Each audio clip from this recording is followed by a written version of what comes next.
The bread was 3 days old and hard as stone. Hannah Sullivan broke it with her frozen hands, dividing 5 pieces between 5 hungry mouths, keeping none for herself. Her youngest, barely 4 years old, looked up with eyes too old for his face and whispered, "Mama, you ain't eating again." She smiled. She lied. Mama already ate, baby. That was December 14th, 1887. The day before she found the notice. The day before, everything changed. If you're watching this, hit subscribe. I want to see how far this story travels. Drop your city in the comments. Let's see if hope can reach as far as Hannah's desperate prayer carried that winter night in Wyoming territory. Hannah Sullivan had 17 cents left to her name. She counted them again in the dim light of the general store, her fingers numb from cold, her pride burning hot in her chest. 17 cents. 5 children. 300 miles from the man who'd sworn to kill her if she ever ran. She'd run anyway. "Ma'am, you gonna buy something or just stand there blocking the doorway?" The shopkeeper's voice cut through her thoughts. Hannah looked up. Middle-aged man, thick mustache, eyes that had already decided she was trouble. "I'm looking for work," she said. Her voice came out stronger than she felt. "Any postings? Anything at all? This look like an employment office to you?" "No, sir, but I got 5 children in that wagon outside and they ain't eaten proper in 4 days. So I'm asking again. Any work?" The shopkeeper's expression flickered. Not quite sympathy. Maybe just the discomfort of a man who didn't want hungry children on his conscience. "Bulletin boards by the door. Check it yourself." Hannah moved to the board. Wanted posters. Patent medicine advertisements. A notice about a church social. And there, half hidden behind a yellowed paper about land claims hiring ranch cook. Meals for 1. Room provided. Inquire at Thornton Ranch. Black Mesa Road, 12 miles south. Her hands shook as she pulled it down. "That one's been there 2 months, the shopkeeper said. "Thornton don't see many takers. Man's got a reputation." "What kind of reputation?" "The kind that keeps people away." The shopkeeper shrugged. "His wife and boy died 4 years back. Ain't been right since. Lives alone up there, don't come to town unless he has to. Some folks say he's touched in the head. Others say he's just mean." Hannah folded the notice carefully. "Which way is Black Mesa Road?" "You deaf, I just told you the man ain't right. And I got 5 children who are gonna freeze to death if I don't find work today. So which way?" The shopkeeper stared at her for a long moment. Then he pointed. "South out of town. Follow the canyon. You'll see the gate." Hannah was already moving. Outside, the wagon waited. Old Bessie, the mare she'd stolen from Marcus Whitfield's stable, stood with her head down, exhausted beyond measure. The animal had given everything she had getting them this far. Hannah didn't know how much further she could go. Mama Rachel, her eldest at 12, climbed down from the wagon. The girl had her father's dark hair and her mother's stubborn jaw. Behind her, 4 smaller faces peered out: Samuel at 10, Mary at 8, little David at 6, and baby William, just 4 years old, wrapped in every blanket they owned. "Did you find something?" Rachel asked. "Maybe. There's a ranch 12 miles south. Man needs a cook." 12 miles, Samuel's voice cracked. "Mama Bessie can't make 12 miles. Look at her." Hannah looked. The mare's legs trembled. Foam crusted at her mouth. The boy was right. The horse was dying on her feet. "She'll make it," Hannah said. "She has to. And if she don't, then we walk." Samuel's face went hard. Too hard for 10 years old. "I'm tired of walking, Mama. I'm tired of running. When's it gonna stop?" Hannah grabbed his shoulders. "It stops when we're safe, not before. You understand me? We keep moving until Marcus Whitfield can't find us. That's the only way." "He's gonna find us anyway. He always finds people. You heard what he said?" "I heard what he said." Hannah's voice dropped low. "I also heard what he did to your sister's face. You remember that, Samuel? You remember Mary screaming when he backhanded her across the room?" Samuel looked away. "That's why we run. That's why we keep running. Because staying means dying slow, and I won't let that man touch any of you ever again." Rachel stepped forward. "Mama's right, Sam. We got no choice." "There's always a choice." "No." Hannah released him. "Sometimes there ain't. Sometimes you just survive. Now get in the wagon. We're burning daylight." They rode in silence. The canyon road wound south through country that grew wilder with every mile. Snow fell in lazy spirals, not heavy yet, but Hannah knew that could change fast. Wyoming winters didn't give warnings. They just arrived and killed whatever wasn't ready. David started crying around mile 5. "I'm cold, Mama. I'm so cold." "I know, baby. I know. Come here." She pulled him onto her lap, wrapping her own coat around him, even though it meant her arms went numb within minutes. William slept fitfully against Rachel's shoulder.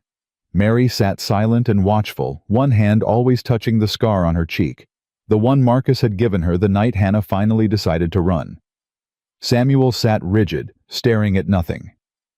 "Tell us a story, Mama," David whispered. "Tell us about Papa." Hannah's throat tightened. Thomas Sullivan had been dead 3 years now, killed in a mining accident that shouldn't have happened. Left her alone with 5 children and a mountain of debt that Marcus Whitfield had been all too happy to help with. She'd been so grateful at first, so relieved to have someone offering to save her. She hadn't understood until too late that Marcus didn't save people. He bought them. "Your papa was a good man," she said softly, "strong and kind. He would have loved to see how big you're all getting." "Would he be proud of us?" "He'd be so proud, baby. So proud of all of you. Even for running away." Hannah looked at her son's upturned face. "Especially for running away. Your papa always said the bravest thing a person can do is walk away from something that's hurting them. Takes more courage to leave than to stay and suffer." "Is that why we left Mr. Whitfield?" "That's exactly why."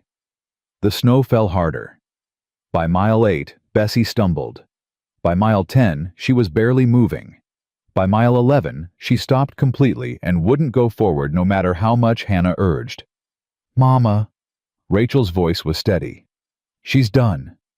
Hannah climbed down from the wagon. Her legs nearly buckled. 4 days without proper food had made her weak, and she hadn't let the children see how bad it really was. She touched Bessie's neck. The mare turned her head slowly, and Hannah saw it in her eyes. The animal was finished. "Okay," Hannah whispered. "Okay, old girl. You did good. You did so good." "What do we do now?" Samuel demanded. "We walk." "Walk. Mama William can barely stand and David—" "I'll carry William. Rachel takes David. You and Mary handle what supplies we can carry. We leave the rest." "In the snow, we're gonna freeze." Hannah grabbed her son's face with both hands, forcing him to look at her. "Listen to me, Samuel Thomas Sullivan. We are 1 mile from that ranch. 1 mile from food and warmth and maybe, just maybe, safety. I did not drag this family 300 miles through hell to die 1 mile short. You understand me?" "Yes, ma'am." "Then move." They moved. Hannah carried William on her back, his thin arms locked around her neck. Rachel half-carried, half-dragged David through snow that reached his knees. Mary walked in a kind of trance, following without being told. Samuel carried the supply bag and refused to show how heavy it was. 1 mile. It felt like 100. Hannah's lungs burned. Her legs screamed. Twice she fell and had to fight her way back up with William's weight on her back. The snow was coming down heavy now, visibility dropping to almost nothing. And then, through the white A gate, black iron against gray sky. Hannah pushed forward. The gate was closed, but beyond it she could see a house. Windows glowing with lamplight. Smoke rising from a chimney. "Hello?" she screamed. "Please. Is anyone there?" No answer. She fumbled with the gate latch. Her fingers wouldn't work right. Too cold. Too numb. "Hello. Please, I got children. They're freezing." The front door of the house opened. A man stepped onto the porch. Hannah couldn't see his face clearly through the snow, but she could see enough. Tall, lean, moving with the careful stillness of someone who'd learned to be dangerous. "Please," she called. "I saw your notice in town. For a cook. I can cook. I can work. I just need—" "Stop." One word. His voice cut through the storm like a blade. Hannah stopped. "You got children with you." "5 of them." "Please, sir. They haven't eaten proper in days and my horse gave out a mile back and I don't—" Her voice broke. She hated herself for it. "I don't know what else to do." Silence. The man stood there not moving. Then he stepped off the porch and walked toward the gate. Up close, Hannah could see him better. Late 30s. Hard face like it had been carved by loss and never smoothed by joy again. Gray eyes that looked at her like he was reading every secret she'd ever kept. "Your notice said meals for 1, she said. "I know 5 children is I know it's not what you wanted, but I swear to you they're good workers, they can earn their keep, and I can cook, I can clean, I can do whatever you need done." The man looked past her at the children, huddled together, Rachel shielding David Mary with her scarred face. Samuel trying to stand tall despite his shaking, William barely conscious on Hannah's back. That baby sick. Cold. Just cold. He needs warmth. "Boy there." His eyes moved to Samuel. "He got a problem with authority." Hannah hesitated. "He's been through a lot. We all have." "That ain't what I asked." "He listens when it matters." The man's jaw tightened. For a long moment he said nothing. Hannah felt her hope crumbling. He was going to turn them away. They were going to die in the snow 1 mile from safety because she'd dared to bring 5 children to a job posting that asked for none. Then he opened the gate. "Get inside. All of you. Now." Hannah didn't wait for him to change his mind. She herded the children through up the path onto the porch, through the door that stood open, with warmth spilling out. The inside of the house hit her like a physical blow. Heat. Actual heat from a fire burning strong. Hannah's frozen skin screamed as sensation returned, and she had to bite her lip to keep from crying out. "Put the boy by the fire," the man said, nodding at William. "Careful. Too fast and he'll get sick." Rachel helped Hannah lower William to the floor near the hearth. The child's eyes fluttered open. "Mama, are we dead?" "No, baby. We're not dead. We're safe." "This don't look like heaven." "It ain't heaven. It's better. It's warm." The man moved through his kitchen with efficient motions, pulling out bread and cheese, and something that smelled like actual meat.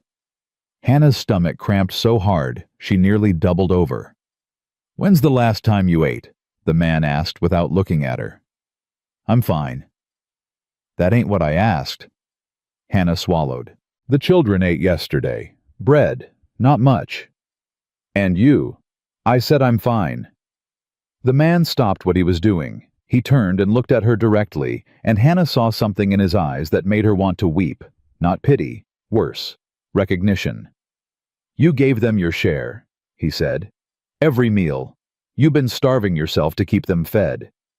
Hannah couldn't answer. "Sit down before you fall down. That's an order." She sat. Food appeared in front of her.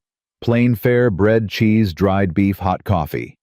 But to Hannah, it looked like a feast. The children were already eating too hungry to remember manners, and she wanted to tell them to slow down, but she couldn't speak. Couldn't do anything except lift the bread to her mouth with shaking hands. The man didn't eat. He leaned against the far counter, arms crossed, watching them consume his food like locusts. "You running from something," he said finally. It wasn't a question. Hannah's hand stopped halfway to her mouth. "I'm looking for work." "Those 2 things ain't mutually exclusive." His gray eyes held hers.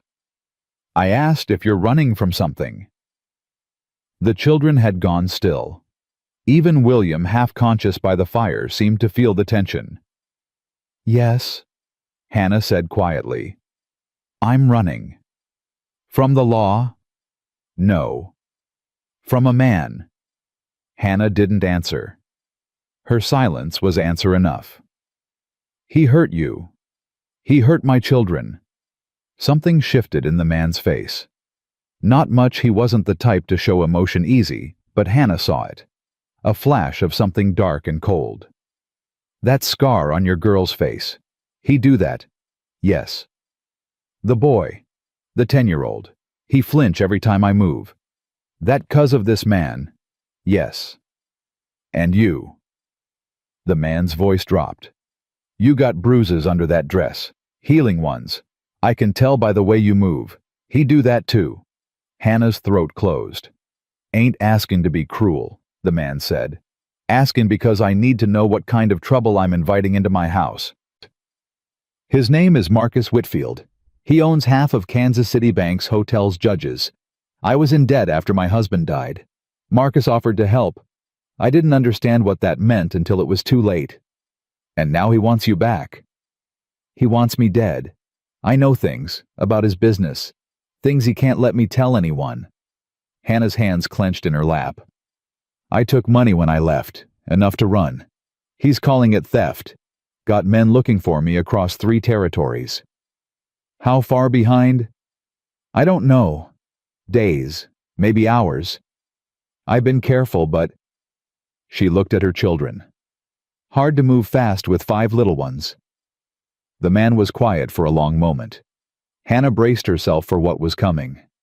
The dismissal, the closed door. The return to cold and darkness and running. Instead, he said, My name's Caleb Thornton.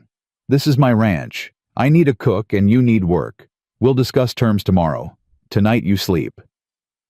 Hannah stared at him. You're offering me the job, after everything I just told you. I'm offering you a roof for the night. Job comes if you earn it. But Marcus, he's dangerous. If his men find me here, let me worry about that. You don't understand. He's got money, power. Lady. Caleb Thornton straightened from the counter, and for the first time, Hannah saw the full measure of him. Not just a grieving rancher. Something harder. Something that had seen violence and survived it. I spent 4 years in the war, and another 2 hunting the men who killed my wife and boy. I don't scare easy, and I don't turn away women and children to die in the snow just because some rich man from Kansas City thinks he owns them. Hannah felt tears burn her eyes. She blinked them back fiercely. There's a room off the kitchen, Caleb continued. Used to be the housekeeper's quarters. Bed's small, but you'll manage. Fire's banked, so it should stay warm through the night. Mr. Thornton. Caleb. Mr. Thornton was my father. Caleb. Hannah stood, and her legs almost gave out again. Rachel moved to steady her. I don't know how to thank you. Don't thank me yet. Tomorrow we talk about what this arrangement looks like. Whether you stay or go depends on what you can do and what trouble you bring. He moved toward the door. Get some sleep, all of you. Dawn comes early on a ranch. He was halfway out when David's small voice stopped him. Mr. Caleb turned. David sat by the fire wrapped in blankets, his thin face illuminated by the flames. Are you an angel? Something crossed Caleb's face. Pain maybe, or something older than pain. No, son, he said quietly. I ain't nothing close to an angel. I'm just a man with an empty house who's tired of eating alone. Then he was gone, disappearing into another part of the house, and Hannah was left with her children in a warm kitchen that smelled like food and safety, and something she hadn't felt in 3 long years. Hope. Mama, Rachel touched her hand. Is this real? Are we really staying? For tonight, baby. For tonight. And tomorrow.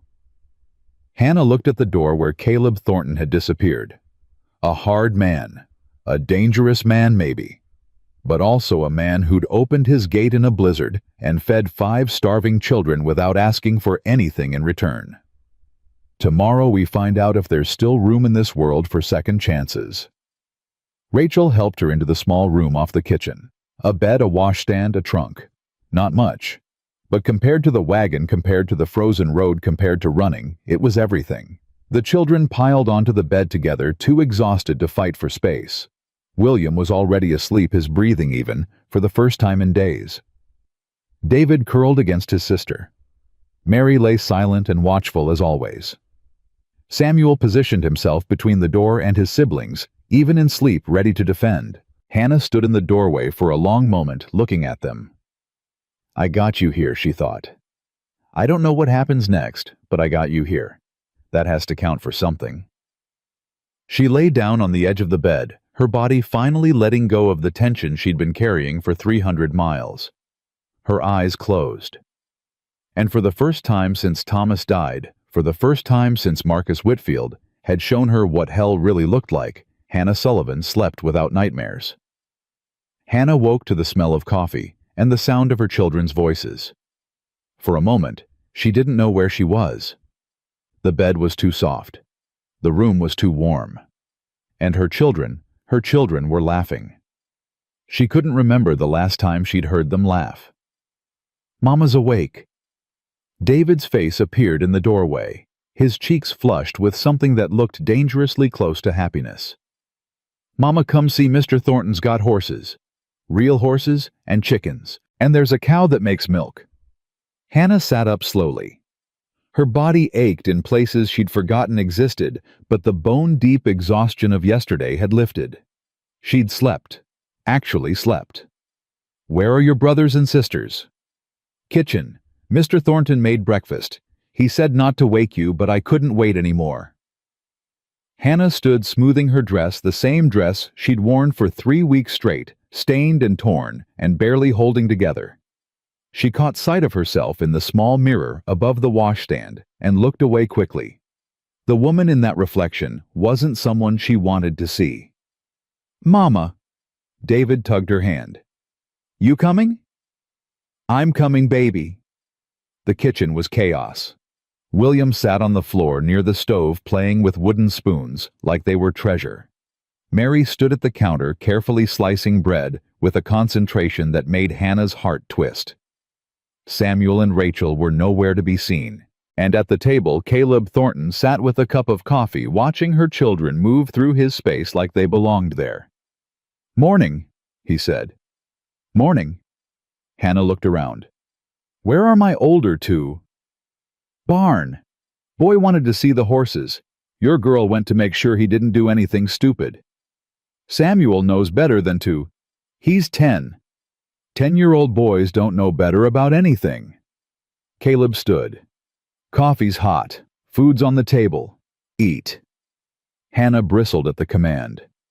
"I appreciate your hospitality, Mr. Thornton, but I'd prefer to—" "Caleb. I'd prefer to earn my keep before I eat your food. You said we'd discuss terms this morning. Let's discuss." Something flickered in Caleb's eyes. Surprise, maybe. Or respect. "All right," he said. "Sit down. We'll talk terms." Hannah sat. Mary brought her coffee without being asked, and Hannah felt a swell of pride at her daughter's quiet competence. 8 years old, and already more capable than most grown women. "Terms are simple," Caleb said. "You cook 3 meals a day. Breakfast at dawn, lunch at noon, supper at 6. You clean the house, manage the pantry, handle the washing. In return, you get room and board for you and your children, plus $15 a month in wages." "That's generous." "That's practical. I've been eating my own cooking for 4 years. I'm tired of it." "What about my children? They'll need schooling." "Town's got a school. 12 miles. Long ride, but doable. And in the meantime, I won't have them sitting idle." Caleb studied her. "You're different than I expected." "How so?" "Most women in your position would be grateful just to have a roof. You're negotiating." "Gratitude don't feed children, Mr. Caleb. I learned that the hard way. Now my children, what work can they do?" A ghost of something not quite a smile crossed Caleb's face. "Your boy Samuel. He good with animals." "He's good with everything when he puts his mind to it. Then he can help in the barn. Mucking stalls, feeding stock, learning to handle horses proper. Your eldest girl can help you in the house." The younger ones. He glanced at Mary, still standing silent by the counter. That one. She always this quiet. Hannah's jaw tightened. She's been through a lot. Ain't asking for her life story, just asking if she talks. When she has something to say. Caleb nodded slowly. Fair enough. Little ones can do small chores. Gathering eggs, fetching water. Nothing heavy. And when Marcus Whitfield's men come, the question hung in the air. Caleb's expression didn't change, but Hannah saw his hand tighten around his coffee cup. If they come. When, not if. You don't know Marcus. He doesn't let things go, ever. Then we'll deal with it when it happens. That's not a plan. No, it ain't. It's a promise. Caleb leaned forward. I told you last night I don't scare easy. I meant it. Any man comes to my property looking to hurt you or your children, he'll answer to me. Why? Why what? Why would you do that? You don't know me. You don't owe me anything. Caleb was quiet for a long moment. Then he stood and walked to the window, his back to her. 4 years ago, men came to this ranch. Outlaws looking for horses to steal. I was in town. By the time I got back, his voice went flat. My wife was dead in the yard. My boy was dead in her arms. She'd tried to protect him. Didn't matter. They killed them both anyway. Hannah's breath caught. Took me 2 years to track those men down. Found 4 of them. Made them pay for what they did. 5th one got away. Still looking for him. Caleb turned to face her. Point is, I know what it's like to be hunted. And I know what it feels like to be the one too late to save someone. I won't be too late again. Caleb! We got a deal or not? Hannah looked at this hard, broken man who was offering her family protection he had no obligation to give. We got a deal. Good. Now eat your breakfast. You look like you're about to fall over. She ate. The food was plain but filling, and Hannah had to force herself to slow down, to remember that there would be more tomorrow. That this wasn't the last meal she'd have. That maybe, just maybe, she could stop counting every bite. The back door banged open. Samuel burst in, Rachel close behind, and Hannah's heart jumped before she realized they weren't running from danger. They were running from excitement. Mama! Samuel's eyes were bright. Mr. Thornton's got a horse that's gonna have a baby. Rachel saw it. Its belly's all big, and... Samuel. Hannah used her firm voice. What have I told you about bursting into houses? The boy stopped. Some of the light left his face. Sorry, Mama. Hannah hated herself for it, but the rules were the only thing keeping them alive. The rules were the only thing that had gotten them this far. Mr. Thornton, Rachel said, more composed. The mare in the far stall. Is she due soon? Couple weeks, maybe. You know horses. Our papa taught me, before he died. Rachel's chin lifted. I used to help him with the foaling, back when we had horses. Something shifted in Caleb's expression. That's so. Yes, sir. Then maybe you can help me when the time comes. Extra hands are useful. Rachel's face transformed. Not quite a smile. Rachel had forgotten how to really smile, but something close. I'd like that, sir. Caleb, he corrected. Everyone around here calls me Caleb. The morning passed in a blur of activity. Hannah cleaned while the children found their places. Samuel disappeared into the barn, returning hours later smelling like hay and horse, and looking more alive than he had in months. Rachel stuck close to Hannah, learning the layout of the kitchen, the pantry, the rhythms of the household. Mary watched everything with her silent, watchful eyes. David and William played in the corner, making forts out of firewood and pretending they were soldiers. Normal. It almost felt normal. But normal didn't last. Mama! Mary's voice, barely above a whisper, came from the doorway of a room Hannah hadn't entered yet. Mama, come look. Hannah dried her hands and crossed to where her daughter stood. Mary pointed into the room, and Hannah looked, and everything inside her went cold. A child's room. Small bed carefully made. Toys arranged on a shelf. Wooden horses. A cloth ball. A set of tin soldiers. Clothes folded in an open trunk too small for any of her children. And on the wall, a photograph in a simple frame. A woman with kind eyes holding a boy who couldn't have been more than 3. "That's his family," Mary whispered. "The ones who died." Hannah grabbed her daughter's arm and pulled her back. "We don't go in there. You understand, that room is private." "But Mama," Mary Elizabeth Sullivan, "I said no. Some doors stay closed." Mary's face crumpled, but she nodded. Hannah guided her back to the kitchen, heart pounding. She shouldn't have seen that room. Shouldn't have looked at those toys. Those clothes, that photograph of a woman whose place she was now filling. Not filling, she told herself fiercely. Occupying. Temporarily. That's all. But the image of that child's room stayed with her all day. Supper was stew, thick and hot, made from supplies Hannah had found in the pantry. Caleb ate without comment, which she was learning meant approval. Her children ate like they were starving, which they had been not so long ago, and Hannah made herself eat slowly, setting an example. "Good," Caleb said, finally pushing back from the table. "Better than good. Best meal I've had in 4 years. It's just stew." "It's food someone else made. That makes it better." He stood. "I need to check the stock. Rachel, you want to come see how we bed down the horses for the night?" Rachel looked at Hannah, who nodded. The girl scrambled up, following Caleb out the back door, and Hannah watched them go with a strange feeling in her chest. Her daughter trusted him. Already. After 1 day. Was that good or terrifying? She couldn't decide. "Mama!" Samuel's voice was low. "Can I ask you something?" "Of course." "Mr. Thornton Caleb. He's got guns. Lots of them. I saw them in the barn locked up. Rifles, pistols, boxes of ammunition." Hannah's hands stilled on the dishes. So that ain't normal. Ranch like this you need maybe 2, 3 guns. He's got enough for a small army." Samuel's eyes were too old, too knowing. "He's expecting trouble, ain't he? The kind that shoots back." "Samuel, don't lie to me, Mama. I'm not a baby. I know what Mr. Whitfield is. I know what he'll do if he finds us. And I think Caleb knows it too." Hannah turned to face her son. This boy who'd grown up too fast, who'd seen too much, who'd had to become a man when he should still have been playing with tin soldiers. "Yes," she said quietly.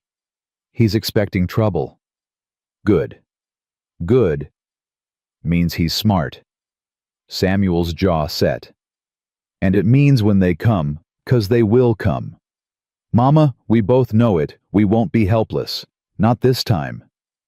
You're 10 years old, Samuel. Fighting isn't your job." "Then whose job is it? Yours, Rachel's?" His voice cracked.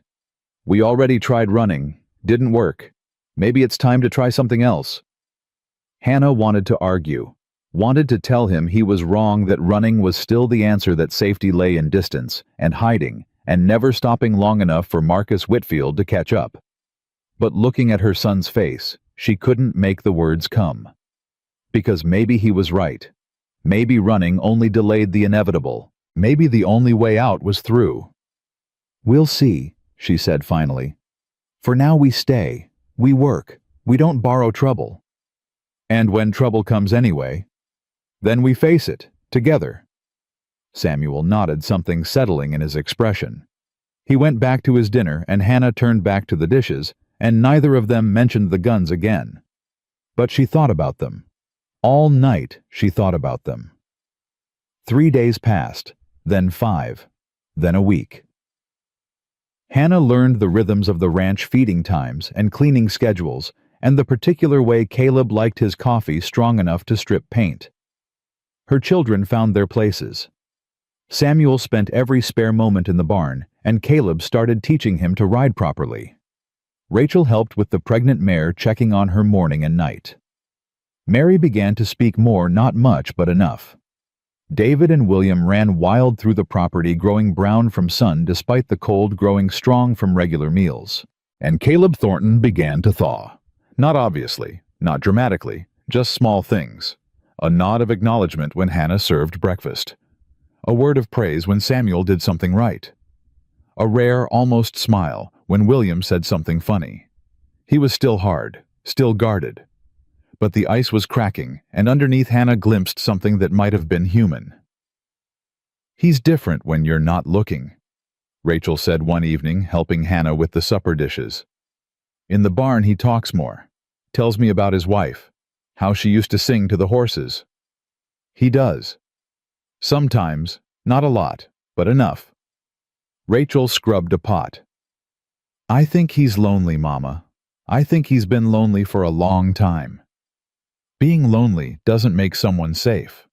No, but it makes them understand. Rachel looked at her mother. "We're lonely too, all of us. Maybe that's why we fit here." Hannah didn't know what to say to that. That night, after the children were asleep, she found Caleb on the porch. He sat in a wooden chair, rifle across his knees, staring out at the darkness. The snow had stopped days ago, but the cold remained sharp and clean, and Hannah wrapped her shawl tighter as she stepped outside. "Couldn't sleep?" he asked without turning. "No." "Me neither." She sat in the chair beside him. For a long moment, neither spoke. "I saw the room," Hannah said finally. "The child's room. I didn't mean to. Mary found it, and I know. You're not angry." "Hard to be angry about something I should have locked up." Caleb's voice was quiet. "His name was Thomas, my boy. 3 years old when they killed him." "Thomas." Hannah's throat tightened. "That was my husband's name." "I know, your boy Samuel mentioned it." A long pause. "Funny how that works.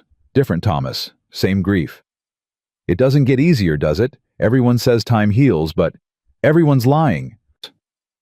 Caleb turned to look at her for the first time. "It doesn't get easier. You just get stronger, strong enough to carry it without falling down."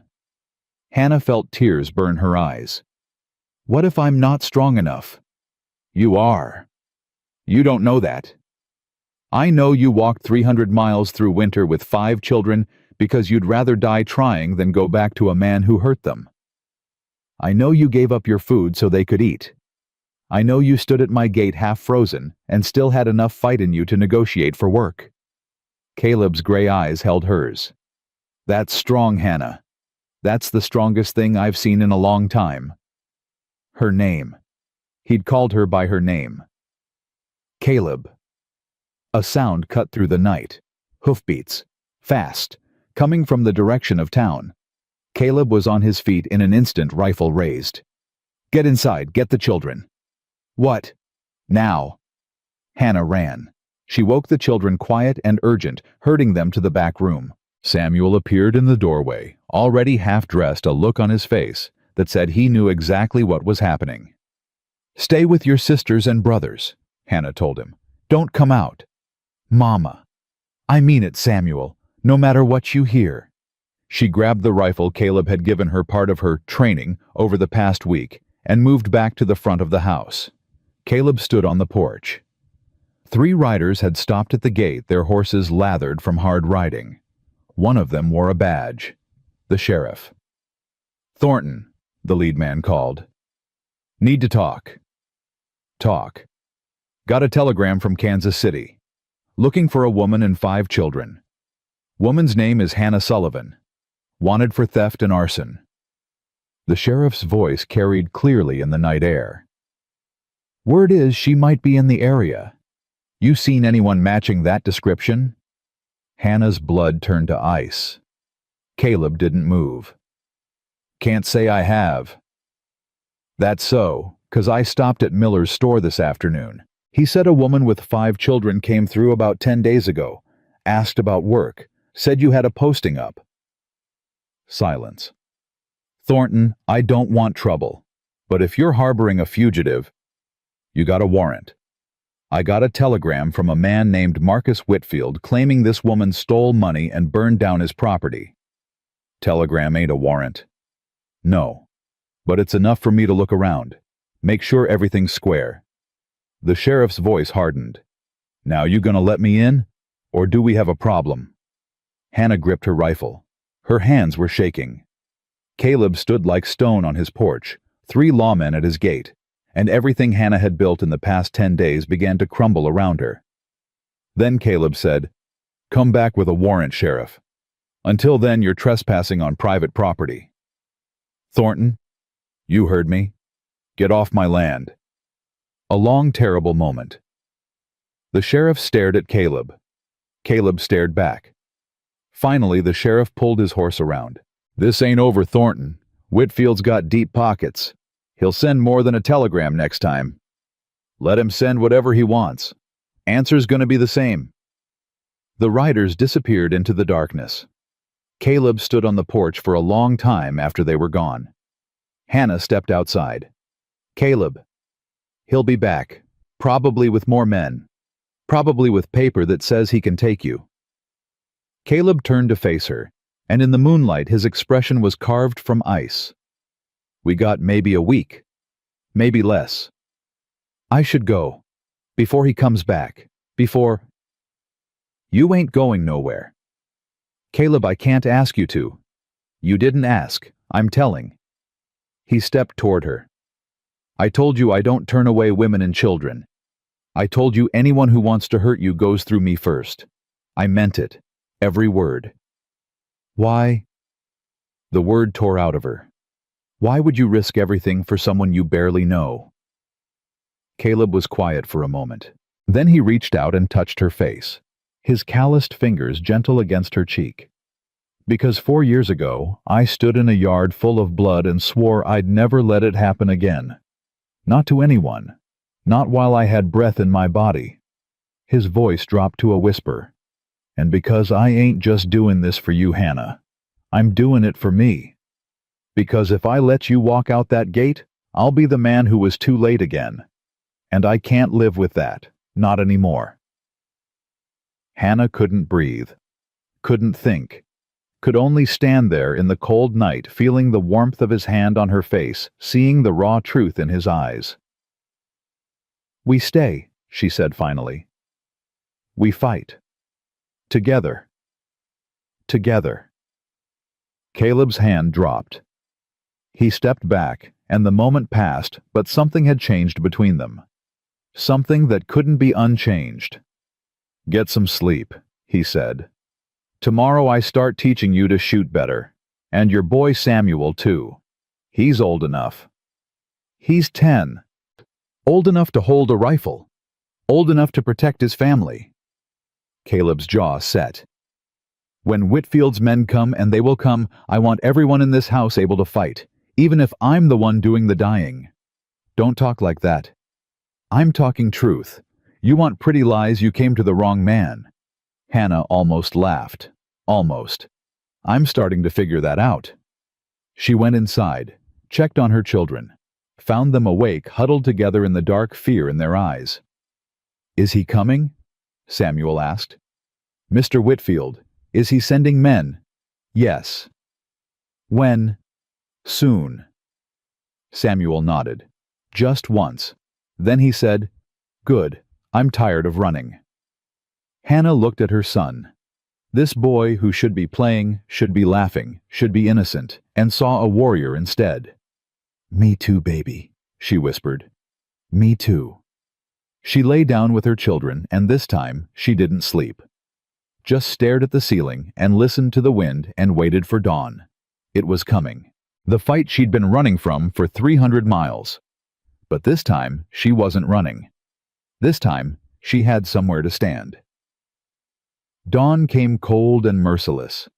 Hannah found Caleb already in the yard setting up targets against the barn wall. Empty bottles, tin cans, a scarecrow wearing a hat that had seen better days. "You're up early," she said. "Didn't sleep." He handed her a rifle. "Neither did you. I heard you pacing." "The children are still asleep." "Good. We got maybe an hour before they wake. That's an hour of training." He positioned himself behind her, adjusting her grip. Remember what I taught you. Breathe. Aim. Squeeze. Hannah raised the rifle. Her arms trembled from exhaustion and fear, and something else she didn't want to name. You're thinking too much, Caleb said. Don't think. Just shoot. She fired. The bottle shattered. Again. She fired again. Another bottle. Again. Caleb, I need to talk to you about last night. Again. Hannah lowered the rifle. Stop. Just stop for a minute. We don't have minutes to spare. Then make time. She turned to face him. What you said last night, on the porch, I need to know what that meant. Caleb's jaw tightened. It meant what it meant. That's not an answer. It's the only one I got. No, it isn't. Hannah stepped closer. You touched my face. You said you couldn't let me walk away. You said you were doing this for yourself as much as for me. What does that mean, Caleb? What are we doing here? For a long moment he didn't answer.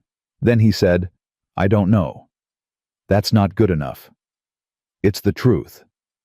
His gray eyes met hers. 4 years, Hannah. 4 years I've been dead inside. 4 years I woke up every morning with nothing to live for except revenge and routine.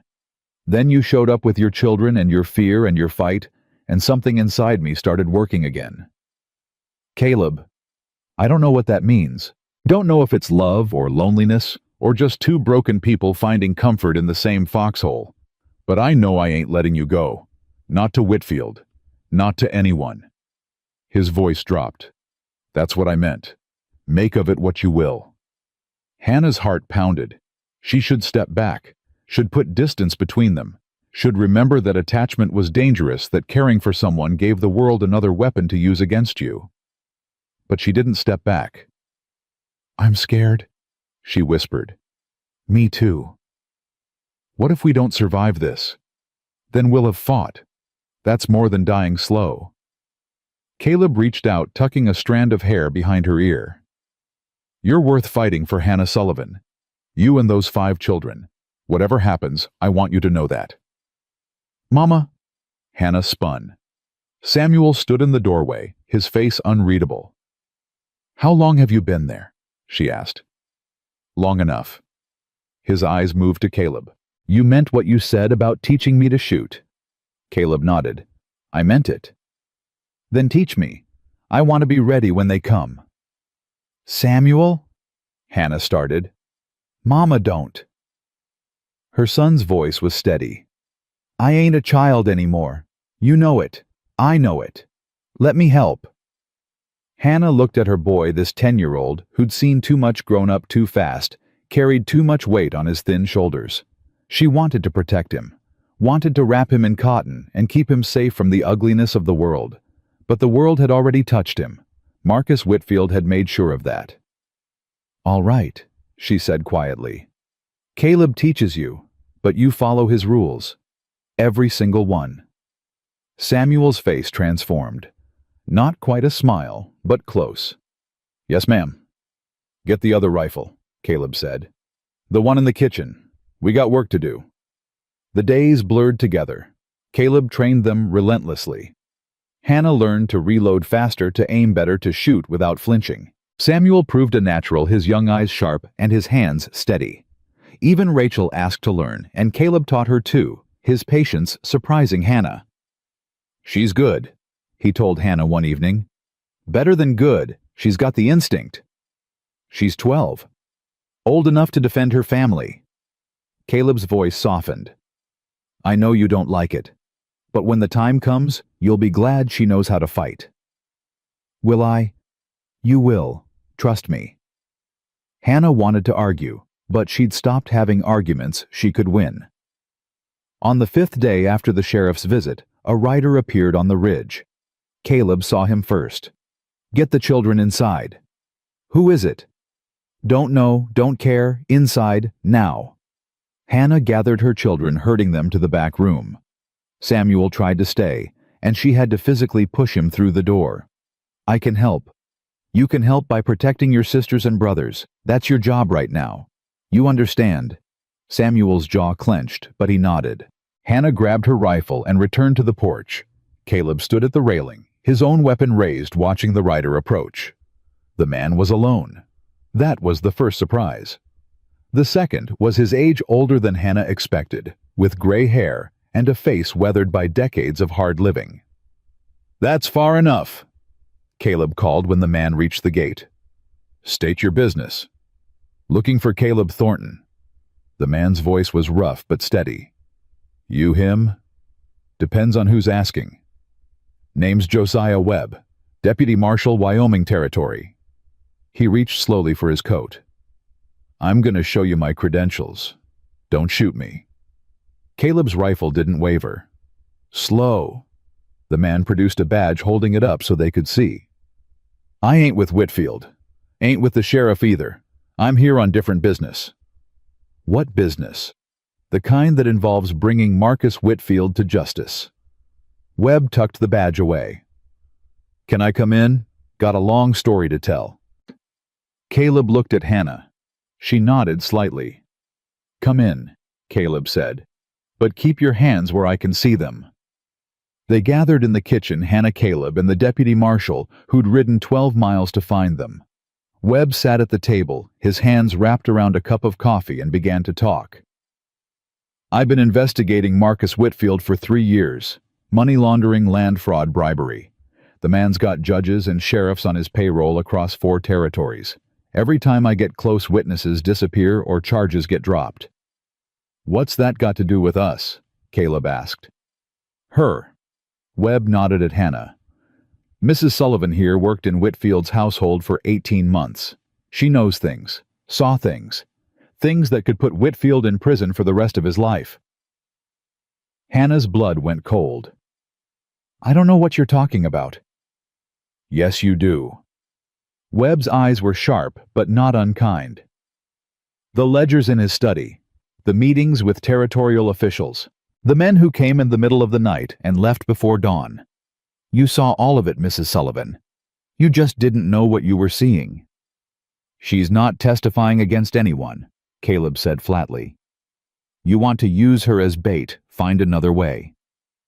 "I ain't asking her to be bait. I'm asking her to be a witness." Webb leaned forward.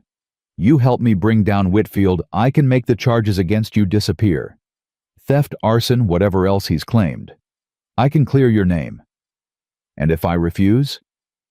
Then you keep running. Keep looking over your shoulder. Keep waiting for Whitfield's men to find you." Webb's voice gentled. "He ain't gonna stop, Mrs. Sullivan. Men like Whitfield never stop. The only way out is through." Hannah looked at Caleb. His face was stone, revealing nothing. "How do we know this isn't a trap?" Caleb asked. "How do we know Whitfield didn't send you to draw her out?" "You don't. Can't prove a negative." Webb stood slowly. "But I can tell you this, Whitfield's already sent men. 8 of them left Kansas City 3 days ago. They'll be here by week's end, and they ain't coming to talk." Hannah's stomach dropped. 8. 8. And their leader is a man named Silas Burke, former Army, former bounty hunter, current killer for hire. Webb's expression darkened. "Burke don't take prisoners, Mrs. Sullivan. He takes bodies."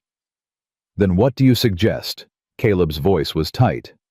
"I suggest you let me help.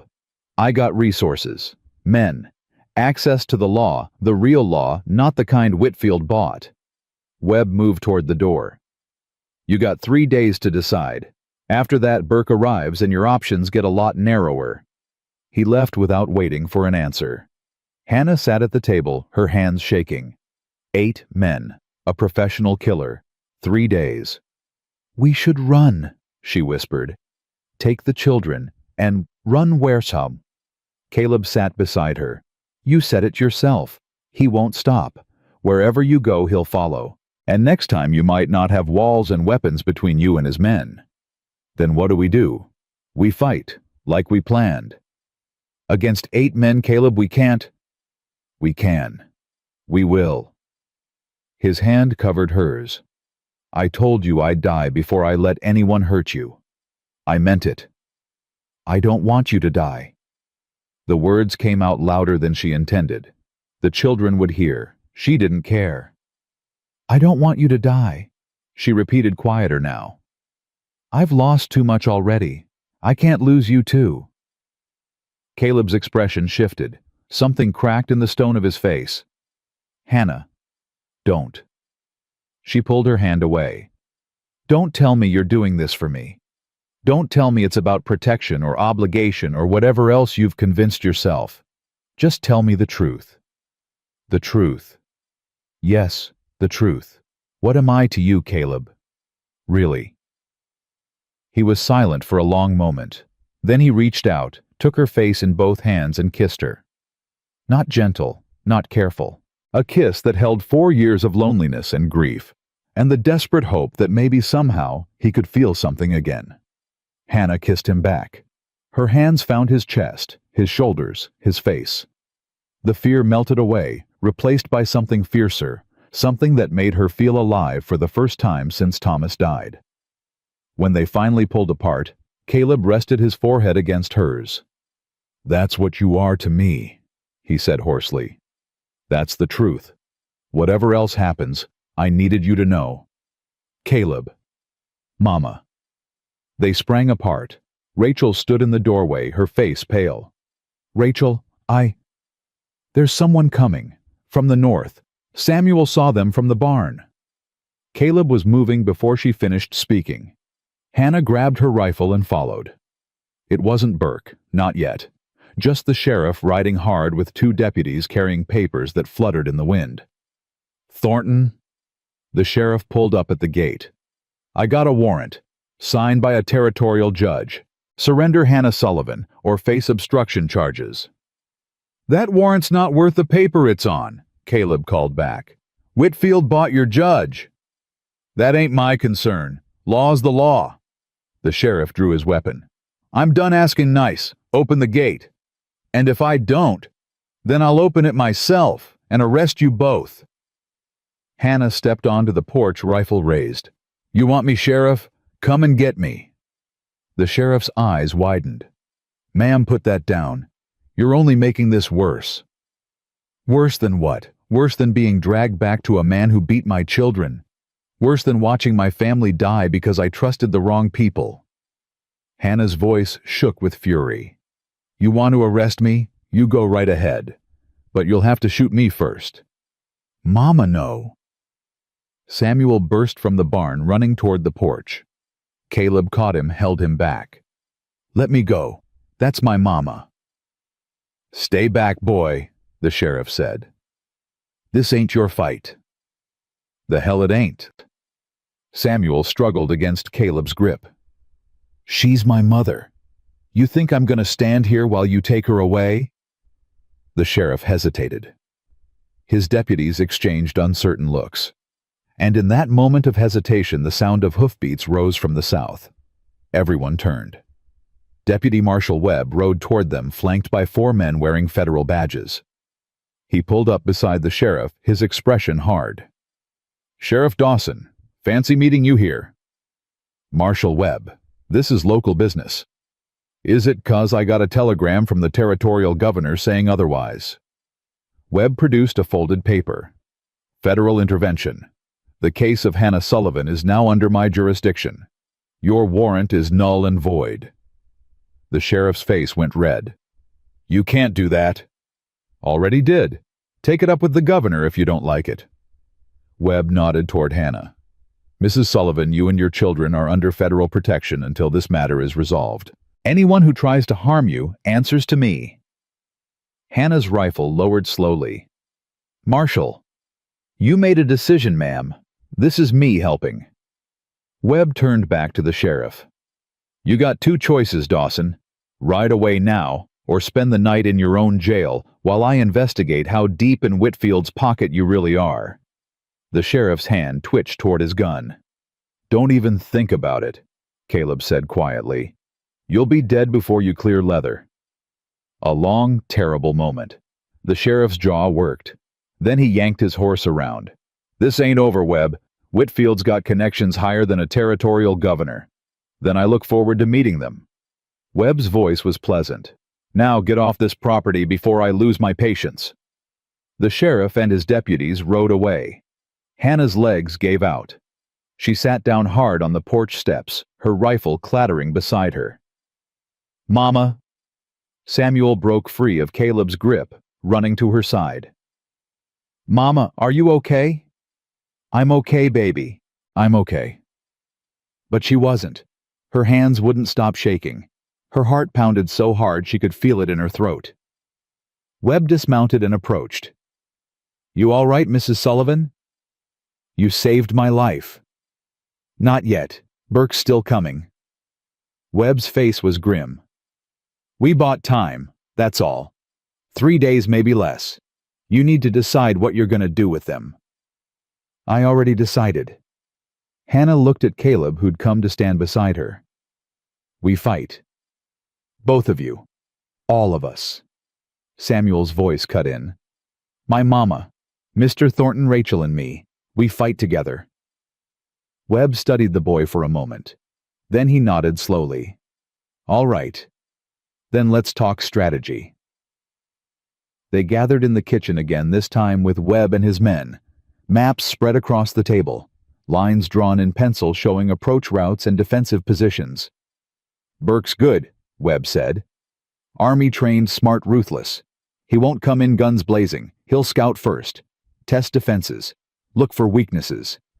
"What weaknesses?" Caleb asked. "The children." Webb's voice was flat. "He'll use them if he can. Threaten them to draw you out. That's his style." Hannah's blood turned to ice. "He wouldn't."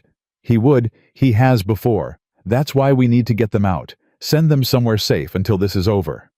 "No." Hannah's voice was sharp. "I'm not sending my children away. I'm not letting them out of my sight." "Mrs. Sullivan." "No, you don't understand." She stood her chair scraping back. "I've spent 3 years trying to protect them. 3 years of running and hiding and watching over my shoulder. I'm not separating from them now. Not when the danger is greatest." "Mama's right," Rachel said quietly. She'd been standing in the doorway listening. "We stay together. Whatever happens, we stay together." Webb looked at Caleb. "Can you protect them all?" "I'll die trying." "That's not an answer." "It's the only one I got." Caleb's jaw set. "The children stay. We fortify this place, we train everyone who can hold a gun, and we wait for Burke to come. When he does, we make him regret it." Webb was silent for a long moment. Then he sighed. "All right, your funeral. But if we're doing this, we're doing it right." They spent the remaining days preparing. Caleb boarded windows and reinforced doors. Webb's men dug trenches and set up shooting positions. Hannah stockpiled supplies, food, water, ammunition, enough to survive a siege. And she taught her children to hide. "If the shooting starts," she told them, "huddled in the root cellar beneath the house. You come here, all of you. You stay quiet, you stay still, and you don't come out until someone you trust calls for you." "What if no one calls?" David asked, his voice small. Hannah's heart broke. "Then you wait until morning. If no one comes by morning, you take your brothers and sisters and you run. Go to town. Find the church. Ask for help." "But Mama..." "Promise me, David. Promise you'll run if you have to." Her 6-year-old son looked at her with eyes that had seen too much. Then he nodded. "I promise, Mama." The night before, Burke was expected. Hannah found Caleb on the porch. "Can't sleep?" she asked. "Could ask you the same." She sat beside him. The night was cold and clear, stars scattered across the sky like scattered hope. "I've been thinking," she said quietly, "about what happens after. After. If we survive. When this is over." She turned to look at him. "What happens to us?" Caleb was silent for a long moment. Then he said, "I've been thinking about that too. And I know what I want. Question is what you want." "What do you want, Caleb?" He turned to face her fully. In the starlight, his hard features softened. I want you to stay. You and your children. I want to wake up every morning knowing you're here. I want to help raise those kids, teach Samuel to run this ranch, watch Rachel grow into the woman she's gonna be. His voice cracked. I want a family again, Hannah, and I want it to be with you. Tears burned her eyes. Caleb, you don't have to answer now. Don't have to answer ever if you don't want to. But when this fight's over, if we're both still breathing, I'm gonna ask you proper. I'm gonna ask you to marry me and make this permanent. I don't need to wait. What? Hannah took his face in her hands. I said I don't need to wait. The answer is yes, Caleb. When this is over, the answer is yes. Something broke open in his expression. Relief, hope, love emotions he'd kept locked away for 4 years spilling out all at once. He kissed her. Softer this time. A promise instead of a question. When they pulled apart, Hannah rested her head on his shoulder. We might die tomorrow. We might? Doesn't scare you? Dying, no. Losing you. His arm tightened around her. That scares me more than anything. They sat together in the darkness, two broken people who'd somehow found each other waiting for dawn and the violence it would bring. And when the sun finally rose, Hannah was ready. Ready to fight. Ready to die if she had to. Ready to kill the man who'd hurt her children if she got the chance. Marcus Whitfield had taken 3 years of her life. He wasn't taking any more. They came at dawn. Hannah heard the hoofbeats, first distant thunder rolling across the frozen ground. She was in the kitchen, hands wrapped around coffee she couldn't drink, when Caleb burst through the door. They're here. Get the children to the cellar. Now. She didn't hesitate. 3 weeks of training had burned hesitation out of her. She moved through the house, gathering her children with quiet efficiency. Rachel, take your brothers and sister. You know where to go. Mama, let me stay. Let me fight. The cellar, Rachel. Now. Her daughter's jaw clenched, but she obeyed. Samuel tried to follow Hannah instead. No. She grabbed his shoulder. Your job is protecting them. Remember what Caleb taught you. Mama. I need you to be brave, Samuel. Can you do that for me? Her son looked at her with eyes too old for 10 years. Then he nodded once and disappeared after his siblings. Hannah grabbed her rifle and ran to the porch. 8 riders had stopped at the gate. Webb's men were already in position. 4 of them spread across the property, rifles raised. Caleb stood at the porch railing, his weapon steady. And at the front of the riders, a man Hannah didn't recognize sat tall in his saddle. Lean face, cold eyes. The look of someone who'd stopped feeling human a long time ago. Silas Burke. Caleb Thornton, Burke called. His voice carried easily across the distance. I got no quarrel with you. Hand over the woman and her children, and we'll ride out peaceful. That ain't happening. Figured you'd say that. Burke's hand rested on his gun. Marshal Webb. Didn't expect federal involvement. This changes nothing. Changes everything, Burke. Webb stepped out from behind the barn. You're outgunned and outmanned. Turn around now and I might let you live. Burke laughed. The sound made Hannah's skin crawl. Outgunned. You got 4 men and a grieving rancher. I got 8 professionals. His eyes found Hannah on the porch. Mrs. Sullivan, Marcus sends his regards. Says he's looking forward to seeing you again. Says he's got special plans for your children. Hannah's finger tightened on the trigger. Tell Marcus to rot in hell. You can tell him yourself. He's waiting in town. Burke smiled. That's right. The man himself came all this way just for you. Must be true love. Hannah's blood turned to ice. Marcus was here. In Wyoming. Less than 12 miles away. You're lying, she said. Am I asked the sheriff? He's been real accommodating. Burke leaned forward in his saddle. Last chance, Mrs. Sullivan. Come quiet and your children live. Make this difficult, and I'll burn this place to the ground with them inside. You touch my children, I'll kill you myself.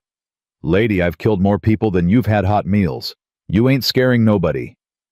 Burke straightened. "All right, we do this the hard way." He drew his gun. Everything happened at once. Burke fired at Webb. Webb dove sideways, the bullet missing by inches. Caleb's rifle cracked, and one of Burke's men tumbled from his horse. Hannah aimed at Burke himself, squeezed the trigger, missed as her target moved. "Inside." Caleb grabbed her arm, pulling her toward the door. "Now." Bullets punched through the porch railing. Wood splintered. Glass shattered somewhere behind them. Hannah stumbled through the doorway, Caleb right behind her. "The windows," he said, already moving. "Cover the east side. Don't let them flank us." Hannah ran to the window Caleb had indicated. Through the broken glass she could see riders circling the house. One of Webb's men was down, not moving. Another was dragging himself toward cover, blood trailing behind him. She raised her rifle. Aimed. Fired. A rider jerked in his saddle but didn't fall. She'd hit him, but not well enough. "Again," she muttered to herself. "Breathe. Aim. Squeeze." She fired again. This time, the man went down. "Good shot," Caleb called from across the room. "Keep it up." The battle raged. Hannah lost track of time. Lost track of everything except the rhythm of loading, aiming, firing. Her shoulder ached from the rifle's kick. Her ears rang from the constant gunfire. Smoke filled the house, making her eyes water. And through it all she thought of her children in the cellar, huddled together in the dark, listening to their mother fight for their lives. "Caleb." Webb's voice came from outside. "They're trying to get to the barn." "I see them." Caleb moved to a different window, fired twice in rapid succession. "Got one. The other's behind the water trough. I'll circle around." "Webb, wait." More gunfire. A scream that cut off abruptly. Hannah's stomach lurched. Caleb was that. "Keep shooting." She kept shooting, but they were losing. She could feel it. Burke's men were spreading out, finding cover, picking off Webb's deputies one by one. The federal marshal himself had disappeared around the side of the house, and Hannah didn't know if he was alive or dead. "Caleb." Her voice shook. "Caleb, there's too many." "I know." "What do we do?" He didn't answer, just kept firing. Then the back door exploded inward. Hannah spun. A man stood in the doorway, one of Burke's covered in snow and blood, a pistol in his hand. He saw her and raised his weapon. She shot him in the chest. The man staggered, looked down at the red spreading across his shirt, looked up at Hannah with something like surprise. Then he fell. Hannah stared at the body. Her hands wouldn't stop shaking. She'd killed before the rider outside, but this was different. This was close. This was a man's eyes going empty 2 feet in front of her. "Hannah!" Caleb's voice cut through her shock. "More coming, move!" She moved, stepped over the body without looking down, took position beside Caleb at the front windows. Outside, the yard had become a battlefield. Bodies lay in the snow, some Burke's men, some Webb's. The deputy marshal himself was crouched behind the water trough, blood running down his face, still firing. And Burke was walking toward the house. Not running, not ducking, walking. Like the bullets flying around him were nothing more than inconvenient rain. "Thornton," he called. "I'm coming in. You can shoot me or you can listen. Your choice." "I'll shoot." Caleb raised his rifle. "Then your woman's boy dies." Hannah's heart stopped. Burke reached behind him and dragged something forward. Someone. A small figure struggling and crying. Samuel. "No!" The scream tore out of Hannah's throat. "No, no, no!" Found him sneaking out of the cellar. Burke pressed his pistol against Samuel's head. Brave kid. Stupid, but brave. "Let him go." Hannah was at the door rifle, forgotten every instinct screaming at her to run to her son. Caleb's arm shot out, holding her back. "Don't," he said quietly. "That's what he wants." "He has my son." "I know. Let me handle this." "Caleb, trust me." Hannah's body shook with the effort of staying still. Her son was 20 feet away, a gun to his head, and every fiber of her being screamed to run to him. But she stayed. Caleb stepped onto the porch, his rifle lowered, but not dropped. "What do you want, Burke?" "Same thing I wanted from the start. The woman. Her children. All of them." Burke's grip tightened on Samuel's collar. "You give them up, I let you live. Might even let the marshal live too. Simple deal." "And if I don't, then I put a bullet in this boy's brain and come take them anyway. Your choice." Samuel's eyes found Hannah's. He wasn't crying anymore. His face was pale but set, and Hannah saw something in his expression that terrified her. He was going to do something stupid. She could see it. Could see him calculating, planning, getting ready to fight back. "Samuel," she said, her voice cracking. "Don't." "Listen to your mama, boy." Burke pressed the gun harder against Samuel's skull. "Don't be a hero." "I ain't trying to be a hero." Samuel's voice was steady, too steady for a 10-year-old. "I'm just trying to protect my family." "Noble." "Stupid, but noble." Burke looked at Hannah. "Clock's ticking, Mrs. Sullivan. You got 10 seconds to walk out that door or your boy dies." "Mama, don't." Samuel struggled against Burke's grip.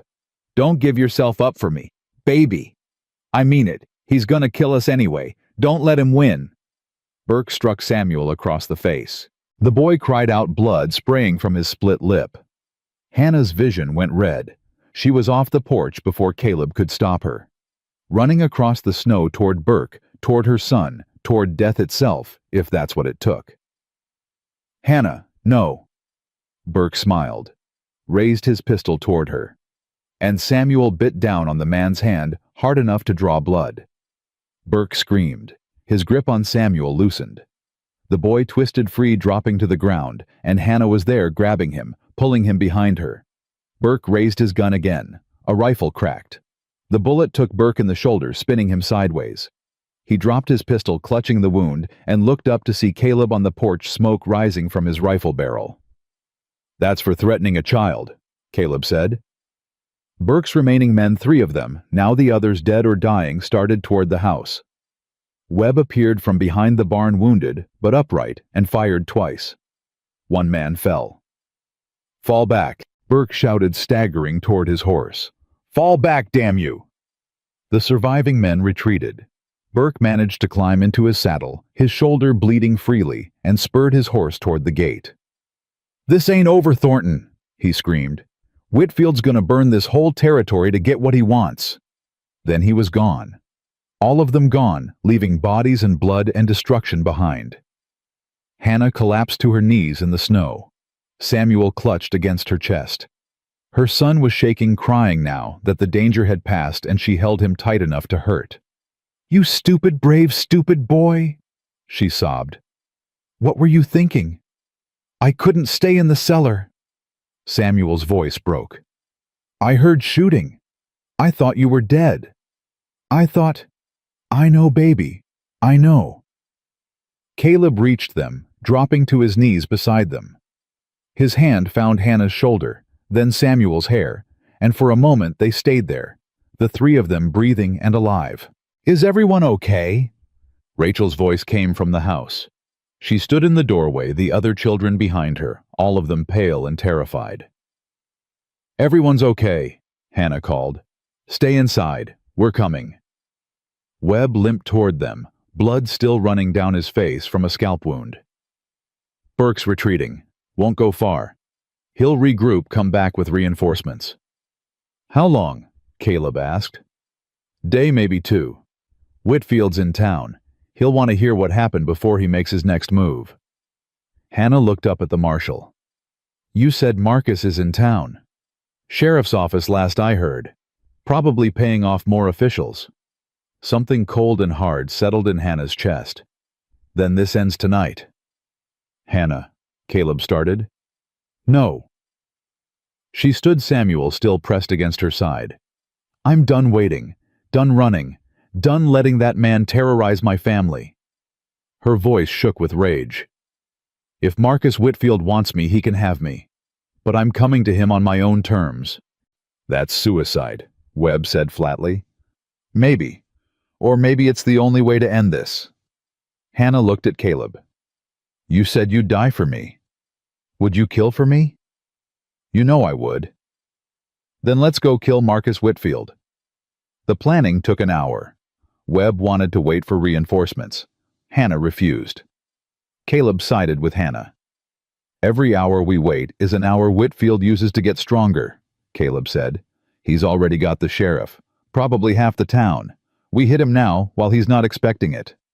With what army? Webb demanded. I got one man still standing. You got yourself and a woman who's never been in a real fight. I killed 2 men today, Hannah said quietly. Don't tell me I haven't been in a real fight. Webb studied her. Something in his expression shifted. You're serious about this? Dead serious. Even knowing you might not come back. Especially knowing that. Hannah's jaw set. My children are never going to be safe as long as Marcus Whitfield is alive. The law can't touch him. Money can't stop him.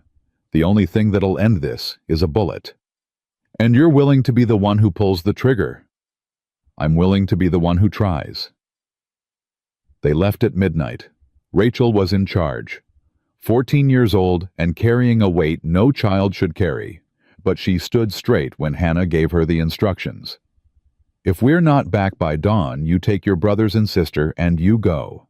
The church in town, Pastor Mitchell. He'll help you. Mama, I want to come. I know you do, but your siblings need you more. Hannah kissed her forehead. I love you, Rachel. I love all of you. No matter what happens, remember that. I love you too, Mama. Rachel's voice cracked.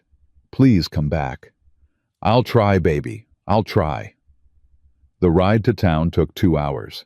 Hannah, Caleb, Webb, and Webb's surviving deputy, a young man named Carter, who'd taken a bullet through the arm but refused to stay behind. Whitfield's probably got men watching the roads, Webb said as they approached. We need to come in quiet. The back way, Caleb said. Through Miller's property, old trail that comes out behind the church. They dismounted at the edge of town and continued on foot. The streets were empty, the hour too late for honest folks and too early for the dishonest ones. The sheriff's office glowed with lamplight. How many inside? Webb asked. No way to know until we're in, Carter replied. Then we go in fast. Caleb checked his rifle. Webb, you take the back. Carter, watch the street. Hannah. I'm going through the front door, Hannah said. Hannah. He's expecting me. That's our advantage. Her hands tightened on her rifle. Let me draw him out. When he's focused on me, you come in behind. That's too dangerous. That's the plan. Hannah looked at him. You said you'd follow me into hell. This is hell, Caleb. You coming? He stared at her for a long moment. Then he nodded. Right behind you. She walked to the front door of the sheriff's office. Her hands didn't shake. Her heart beat steady. All the fear, all the terror of the past 3 years had burned away, leaving nothing but cold, clear purpose. She pushed the door open. Marcus Whitfield sat behind the sheriff's desk like he owned it, which Hannah supposed he probably did. He looked older than she remembered, heavier, grayer, but his eyes were the same, cold and calculating and completely without mercy. Hannah. His voice was silk over steel. I wondered when you'd stop running. I stopped running the day I left you. Did you? Then what do you call the last 3 months? Marcus stood slowly. 300 miles, Hannah. 12 towns. You ran so far and so fast I almost admired it.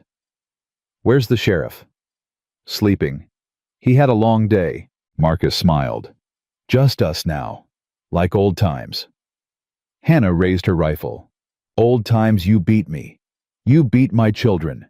You made our lives a living hell. I gave you everything. A home, security, a future. You gave me a cage. I gave you what you deserved. His voice hardened. You were nothing when I found you. A widow with 5 brats and more debt than sense. I saved you. You owned me. There's a difference. Is there? Marcus stepped closer. Look at you now. Pointing a gun you don't know how to use, thinking you can hurt me. You're still nothing, Hannah. You'll always be nothing. Maybe. Hannah's finger tightened on the trigger. But at least I'll be free. She fired. The shot went wide. Marcus moved at the last second, but it clipped his arm, drawing blood. He screamed more from rage than pain and lunged toward her.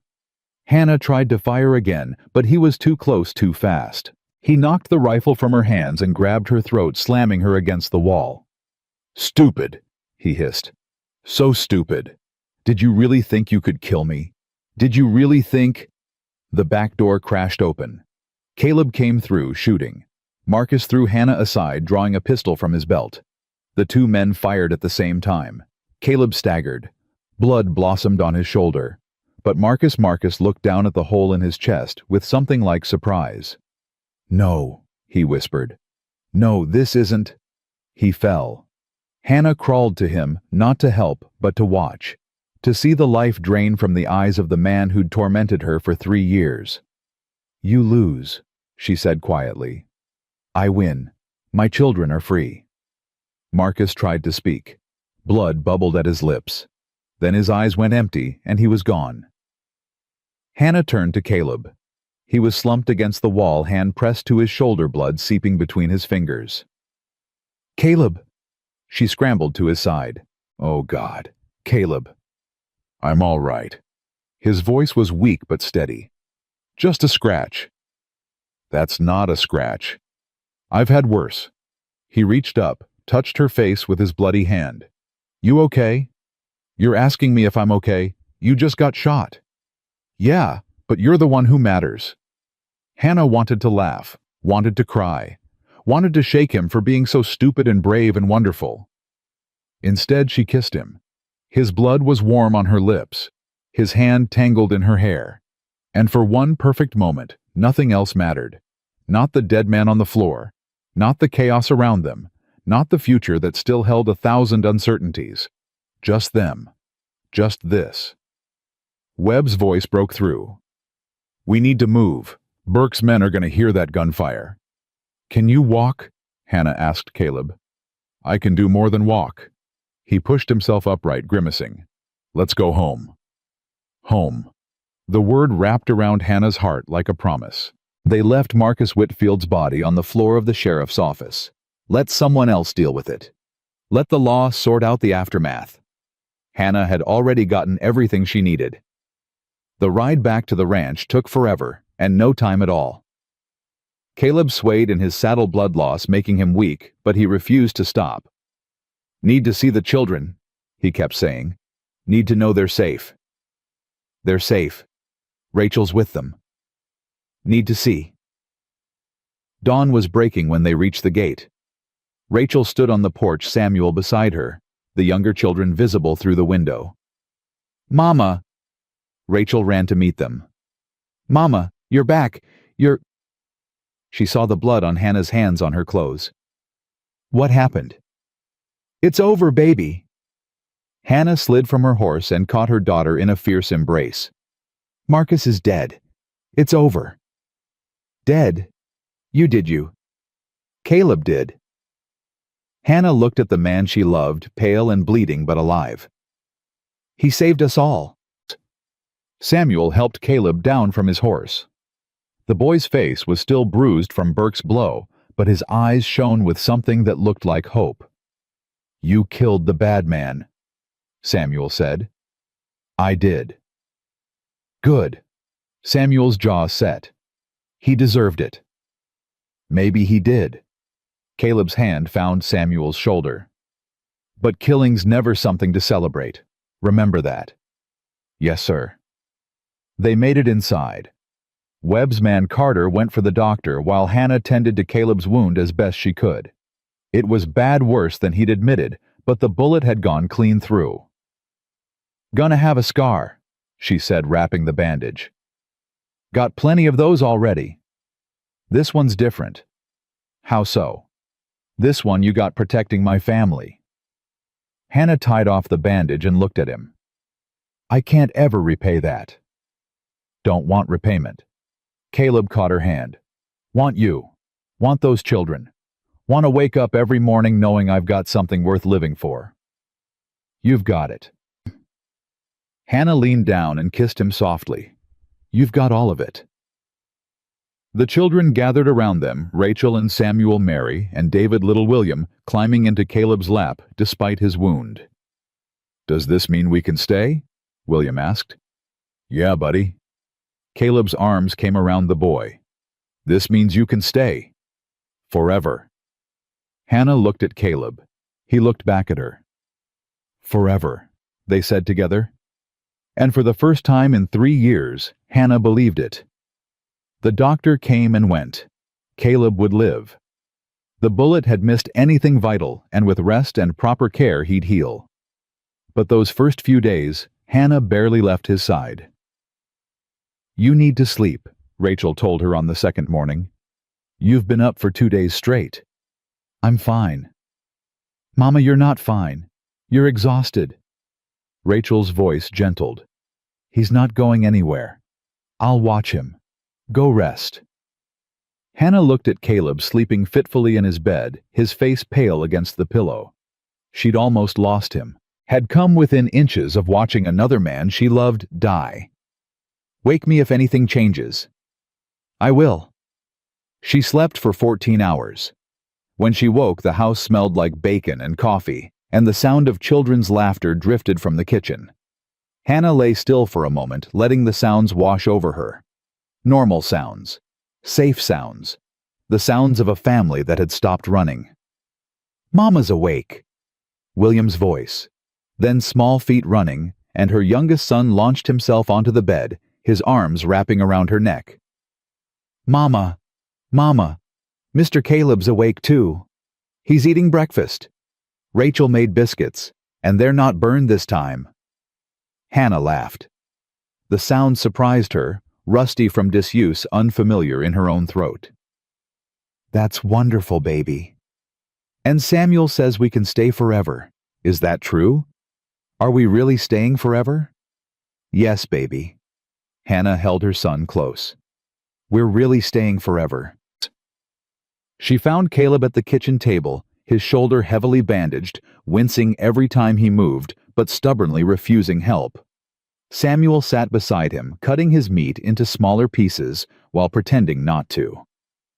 "You shouldn't be out of bed," Hannah said. "Shouldn't be a lot of things." Caleb's eyes found hers, and something warm passed between them. "Needed to see you." "You saw me yesterday." "Yesterday you were crying. Wanted to see you when you weren't." Hannah touched his face. "I'm not crying now." "I noticed." He caught her hand, pressed a kiss to her palm. "Sit. Eat. We got things to discuss." She sat. Rachel brought her coffee and a plate of food, and Hannah realized she was starving. 3 days of fear and fighting had burned through every reserve she had. "Webb came by while you were sleeping," Caleb said. "Burke's gone. Ran back to Kansas City with what was left of his men." "Will he come back?" "Doubt it. Whitfield's dead. Nobody's paying him anymore." Caleb's jaw tightened. "Besides, Webb put out a federal warrant. Burke shows his face in Wyoming territory again. He's a dead man." "And Marcus?" Hannah's voice caught on the name. "What happens now?" "That's the other thing." Caleb exchanged a look with Rachel. "Webb's been doing some digging. Turns out Marcus Whitfield wasn't just a businessman. He was into everything land fraud, bribery, money laundering. Webb's got evidence that could bring down half the judges in Kansas City." "What does that mean for us?" Means you're clear. Caleb smiled a real smile, the first one she'd seen from him in days. All the charges against you, the theft, the arson, they're dropped. Webb's office is issuing a formal pardon. Your name's clean, Hannah. Completely clean. Hannah couldn't breathe. Mama? Samuel touched her arm. Mama, are you okay? I'm okay. Tears spilled down her cheeks. I never thought... I know. Caleb reached across the table, took her hand. It's over. Really over. You're free. Free. The word had lost meaning over 3 years of running. She'd forgotten what it felt like to not look over her shoulder. Forgotten what it meant to walk down a street without fear. Forgotten that normal people didn't calculate escape routes every time they entered a room. What do we do now? She whispered. Whatever we want. Caleb squeezed her hand. For the first time in a long time, we get to choose. The days that followed blurred together in the best possible way. Caleb healed slowly, stubbornly refusing to stay in bed, insisting on doing chores that made Hannah want to strangle him. But the color returned to his face, and the pain faded from his movements, and by the end of the second week, he was almost himself again. The children thrived. Samuel threw himself into ranch work with a passion that surprised everyone. Caleb started teaching him to break horses, and the boy took to it like he'd been born in a saddle. He's got talent, Caleb told Hannah one evening, watching Samuel work with a young mare in the corral. Real talent. With time, he could run a ranch of his own. He's 10. He won't be 10 forever. Caleb's arm came around her shoulders. And he won't always be scared either. I can see it fading. Every day a little more of the fear leaves his eyes. Hannah leaned into him. I see it too. Rachel started school in town. She came home the first day bursting with stories about the other girls, the teacher, the books she'd been assigned. At 12, she was behind her classmates, but she was determined to catch up. Miss Patterson says I read better than most of the older students, Rachel reported proudly. She says if I keep working hard, I could be a teacher myself someday. Would you like that? Hannah asked. I think so. I like helping people learn things. Rachel's face softened. Papa used to say knowledge was the one thing nobody could take away from you. I want to give that to other children. Your papa would be proud of you. I know. Rachel hugged her mother. I think he'd be proud of all of us. Mary began to talk more. Not a lot, she would never be chatty like David, but enough. She asked questions. She offered opinions. She started playing with William instead of just watching him. She's healing, the doctor told Hannah during a routine visit. The scar on her face will fade with time. The scars inside will take longer, but she's healing. David and William were simply children again. They ran and played and fought over toys and demanded stories at bedtime. The shadows in their eyes lightened. The nightmares came less often. And Hannah learned to breathe. It happened slowly. First, she stopped checking the windows every hour. Then she stopped sleeping with a rifle beside her bed. Then one morning, she woke up and realized she hadn't thought about Marcus Whitfield at all the day before. You're smiling, Caleb said, finding her on the porch with her morning coffee. Am I? You are. It's nice. He sat beside her. What's the occasion? No occasion. Just... She struggled to find the words. Just happy. I think I'm just happy. Caleb was quiet for a moment. Then he said, I got something I've been meaning to ask you. What? Not here, tonight, after the children are asleep. He stood, kissed the top of her head. I've got some things to take care of first. He disappeared before she could ask more questions. That evening, after supper, after dishes, after 5 children had been wrestled into bed, with varying degrees of success, Caleb found Hannah in the kitchen. Walk with me. She followed him outside. The night was cold, but clear stars scattered across the sky like scattered diamonds. They walked in silence to the small rise behind the barn where 2 wooden crosses stood side by side. Catherine and Thomas Thornton, Caleb's wife and son. I come here sometimes, Caleb said quietly. Talk to them. Tell them about my day. Sounds crazy, I know. It doesn't sound crazy. Been talking to them about you lately. He turned to face her. About what you mean to me.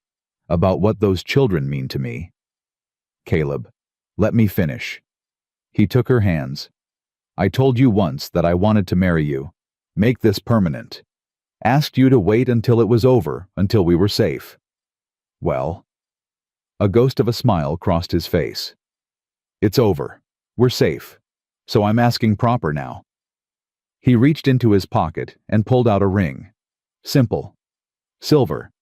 A small stone that caught the starlight. This was my mother's, he said. She gave it to me before she died. Told me to give it to the woman I loved. I gave it to Catherine. When she died, I took it back. Thought I'd never have reason to give it away again. Hannah's heart pounded. But then you showed up. Caleb's voice roughened. You and your 5 children, and your fear and your courage, and you made this house feel like a home again, made me feel like a man instead of a ghost. Caleb.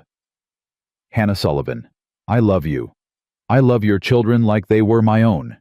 I want to spend whatever time I've got left on this earth making sure you never have to run again.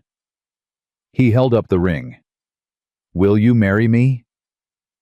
Hannah looked at this man, this grieving, stubborn, beautiful man who'd saved her life and her children's lives, who'd stood against an army for them, who'd been willing to die for them. Yes, she whispered. Yes, yes. She laughed, tears streaming down her face. Yes, Caleb Thornton. I'll marry you. He slid the ring onto her finger. It fit perfectly. Then he kissed her, and Hannah forgot about the cold, forgot about everything except this moment, this man, this promise of a future she'd stopped believing in. I love you, she said against his lips. I love you too. He pulled back, resting his forehead against hers. We should tell the children. In the morning. Tonight, I just want this. Just us. Just us, he agreed. They stayed on the hill for a long time, holding each other under the stars. 2 people who'd found their way through darkness to something that felt like light. The wedding was set for spring. Hannah wanted small, just family and a few friends from town. But word spread, and suddenly the whole territory seemed to want to witness the rancher and the widow who'd faced down an army together. Can't exactly tell people no, Caleb said, looking at the growing guest list with something like horror. We could elope. Don't tempt me. But they didn't elope. They planned a proper wedding with help from Hattie Morgan at the boarding house and Pastor Mitchell at the church. Rachel threw herself into the preparations with enthusiasm that bordered on terrifying. We need flowers, she announced one morning, and a real dress for Mama, and food, lots of food. Mrs. Morgan says she'll help with the cooking. Rachel slowed down. And Samuel needs new clothes. He's grown 3 inches since we got here, and the little ones need baths. William hasn't had a proper bath in... Rachel. Hannah caught her daughter's hands. Breathe. Rachel stopped, looked at her mother, and suddenly, she wasn't a capable 12-year-old planning a wedding. She was a child who'd been through hell and was finally allowing herself to hope. I want it to be perfect, Rachel whispered. I want everything to be perfect for you. Baby, I don't need perfect. Hannah pulled her daughter close. I just need you, all of you. That's all that's ever mattered. But you deserve perfect. After everything, I have perfect. Hannah kissed her forehead. I have you. I have your brothers and sister. I have Caleb. That's more perfect than I ever dreamed. Rachel clung to her for a long moment. Then she pulled back, wiping her eyes. We're still getting you a real dress. All right. We're getting me a real dress. The dress came from Denver. White cotton with lace at the collar, and cuffs, simple but beautiful. Hannah stared at herself in the mirror the morning of the wedding and hardly recognized the woman looking back. Not the terrified widow who'd stumbled through a blizzard with 5 starving children. Not the battered woman who'd learned to flinch at every loud noise. Someone new. Someone whole. "You look beautiful, Mama." Mary's voice soft and wondering. Hannah turned to find all 5 of her children watching from the doorway. Rachel in her best dress. Samuel in new clothes that already seemed too small. Mary with a ribbon in her hair. David with his shirt actually tucked in. William with his face scrubbed clean.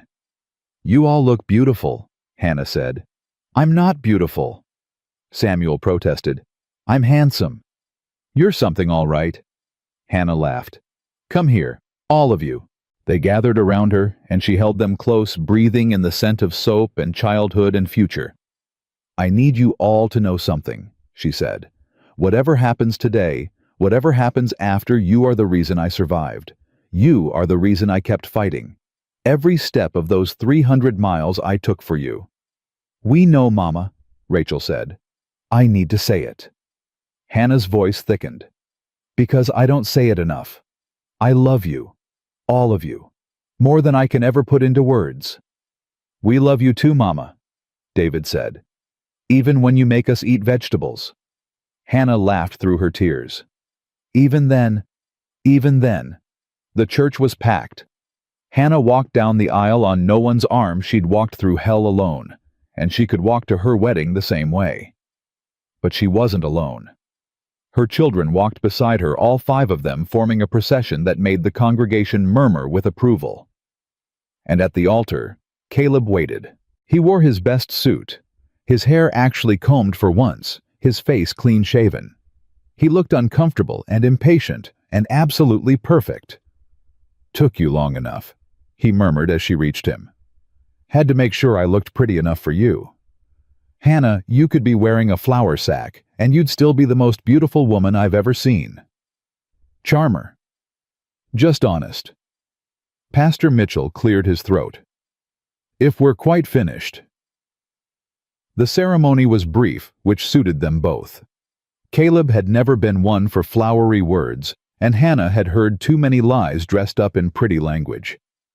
What mattered wasn't the words. What mattered was the promise behind them.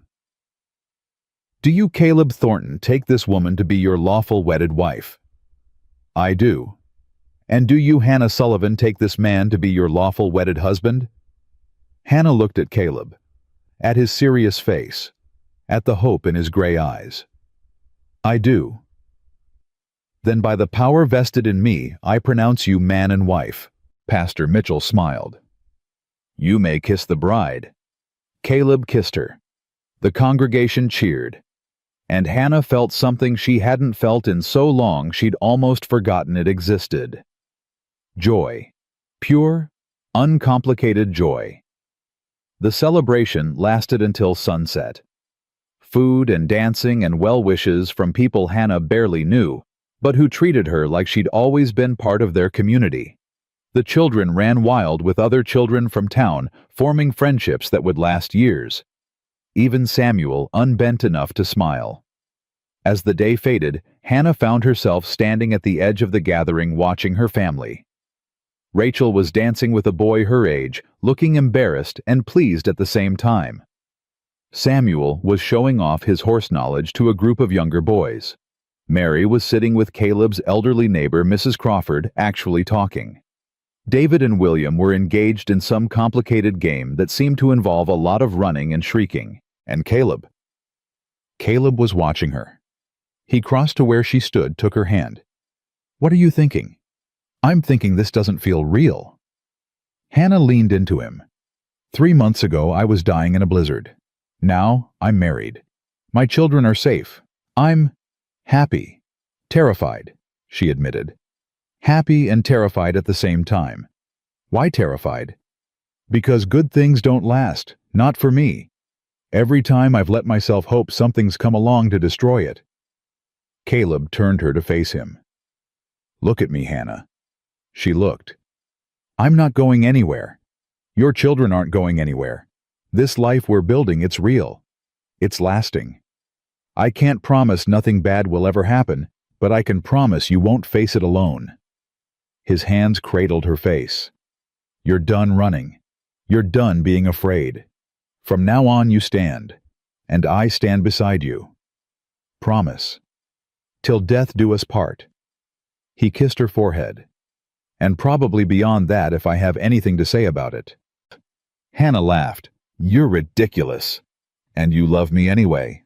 "I do." She rose on her toes, kissed him properly. "God help me, I really do." The months that followed proved Caleb right. Nothing catastrophic happened. No villains appeared. No disasters struck. Just ordinary life with its ordinary challenges and ordinary joys. Samuel became Caleb's right hand on the ranch, learning everything the older man could teach him. At 11, he could ride better than most grown men, and had opinions about horse breeding that made the neighbors take notice. Rachel finished her first year of school at the top of her class. She came home glowing with plans for the future, teaching maybe, or nursing. Something that helped people. Mary started speaking in full sentences, then paragraphs. Then one miraculous day she told a joke at the dinner table, and the whole family laughed until they cried. David announced he wanted to be a cowboy when he grew up. William wanted to be a cowboy and a train conductor. Caleb told them they could be both if they worked hard enough. And Hannah became whole. She stopped flinching at loud noises. She stopped checking the windows. She stopped dreaming about Marcus Whitfield and woke instead to the smell of coffee and the sound of her husband's voice. Some mornings she would stand on the porch and look out at the ranch. Her ranch now, hers and Caleb's together, and feel overwhelmed by the sheer improbability of it all. "You're doing it again," Caleb said, finding her there on a crisp autumn morning. "Doing what?" "Standing there looking like you can't believe this is your life." "I can't believe this is my life." "Believe it." He wrapped his arms around her from behind. "This is real. You made it real." "We made it real." "Together," he agreed. "Together." Hannah leaned back against his chest, watching the sun rise over the mountains. In the house behind them, she could hear the children waking William's piping voice, David's complaints, Mary telling them both to be quiet. "I used to be so afraid," she said quietly. "Every day, every moment. Afraid of Marcus, afraid of running, afraid of what would happen to my children if I failed. And now I'm afraid of different things." She turned in his arms to face him. "Afraid I'll wake up and this will have been a dream. Afraid I don't deserve this much happiness. You deserve more." Caleb kissed her forehead. "You deserve everything good in this world, Hannah Thornton. And I'm going to spend the rest of my life making sure you get it." "Hannah Thornton," she smiled. "I'm still not used to that." "You will be. Give it time." "Mama!" David's voice exploded from the house. "William's trying to feed the cat to the chickens." "I am not. He's lying." "Am not." "Are too." Hannah sighed. "I should go." Caleb laughed. "I'll handle the horses. You handle the children. You got the easier job." "I know." She went inside to sort out the chaos. The cat was fine. William was outraged. David was smug. Mary was pretending she'd seen nothing. Samuel was eating breakfast like nothing was happening. Rachel was trying to restore order with limited success. Normal. Chaotic. Wonderful. "All right, everyone, sit down," Hannah said, her voice cutting through the noise. "William the cat stays inside. David, stop antagonizing your brother. Rachel, thank you for trying. Samuel, save some bacon for the rest of us. Mary—" "I didn't do anything," Mary said. "I know. That's why you're my favorite." "Mama!" 5 voices protested in unison. Hannah laughed. "I'm kidding. You're all my favorites." The breakfast table settled into its usual rhythm. Arguments about who got the last biscuit. Negotiations over chores. Plans for the day. Complaints about school. Dreams about the future. And underneath it all, the steady heartbeat of a family that had found each other against impossible odds. Later that evening after dinner, after dishes, after homework and baths, and the endless negotiations of bedtime, Hannah sat on the porch with Caleb. The children were asleep. The ranch was quiet. Stars blanketed the Wyoming sky.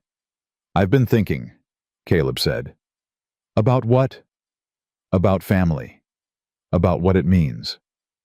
He took her hand. "Catherine and Thomas, they'll always be part of me. I'll never forget them. Never stop loving them." "I know. But what we have now, you and me and the children, it doesn't replace what I lost. It's something different, something new." He squeezed her hand. "Something that wouldn't exist if you hadn't walked through that blizzard, if you hadn't been brave enough to knock on my door." "I wasn't brave," Hannah said. "I was desperate." "That's the same thing sometimes." Caleb turned to look at her. "You chose to survive, Hannah. You chose to fight for your children. You chose to trust me when you had no reason to trust anyone. That's courage. That's what got us here." Hannah thought about the woman she'd been. The woman who'd married Thomas Sullivan at 19, full of hope and dreams. The woman who'd been shattered by his death. The woman who'd fallen into Marcus Whitfield's trap and spent 18 months in hell. The woman who'd run 300 miles through winter with 5 children and nothing but desperation. That woman had become someone else, someone stronger, someone who'd stopped running and learned to stand. "Thank you," she said quietly. "For what?" "For seeing me. Not just the scared widow who showed up at your gate, not just the victim who needed saving. Me, all of me." "Hannah." Caleb pulled her close. "I've never seen anything else." They sat together in the darkness, two people who'd been broken and had found a way to heal together. Behind them, the house held 5 sleeping children and the promise of a future neither had dared to hope for. "I used to think I was cursed," Hannah whispered. "Every good thing got taken away. Thomas, my home, my freedom. I thought happiness was just something that happened to other people. And now..." Hannah looked at her husband, at the ring on her finger, at the house behind them and the life they'd built inside it. "Now I know better," she said. "Happiness isn't something that just happens. It's something you fight for, something you build, something you protect with everything you have. And you've got it now. I've got it now." Hannah smiled, and for the first time in longer than she could remember, the smile reached all the way to her heart. "I've got everything." Caleb kissed her, soft, tender, full of promise.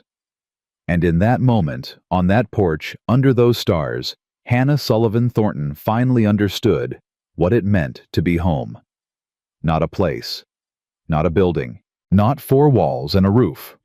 Home was this man beside her, these children sleeping inside, this life they'd built from nothing but courage and hope and the stubborn refusal to give up. She'd walked 300 miles through hell to find it, and she was never letting go.